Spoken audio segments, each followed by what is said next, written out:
ఆరిపోయే దీపానికి వెలుగెక్కువ అన్నట్లు ఇండస్ట్రీలోకి వచ్చిన వెంటనే ఉదయ్ కిరణ్ అప్పటికే ఉన్నటువంటి స్టార్ హీరోలందరినీ దాటిపోయి కోట్లాది మంది అభిమానులు సంపాదించుకున్నారు. ఓవర్ నైట్ లోనే ఆయన పేరు ఆకాశానికి ఎక్కింది.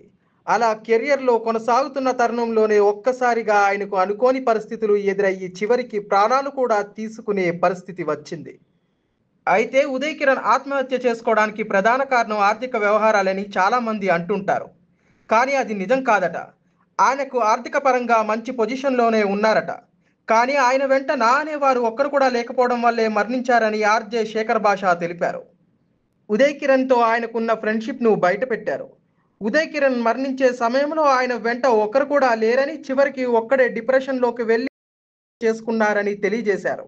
ఉదయ్ కిరణ్ మరణించి నిమ్స్ ఆసుపత్రిలో ఉన్న టైంలో కనీసం తన భార్య కూడా పక్కన లేదని టీవీ ఛానల్లో ఆయన ఫోటో వేసి నీ స్నేహం అనే పాట వేయడంతో వేలాది మంది అభిమానులు ఆసుపత్రికి చేరుకున్నారని, ఆ తర్వాత కుటుంబ సభ్యులు వచ్చారని అన్నారు. నాలాంటి ఫ్రెండ్ ఒకరైనా సరే ఆయన వెంట ఉండి ఉంటే ఈరోజు బ్రతికి ఉండేవారని తెలియజేశారు.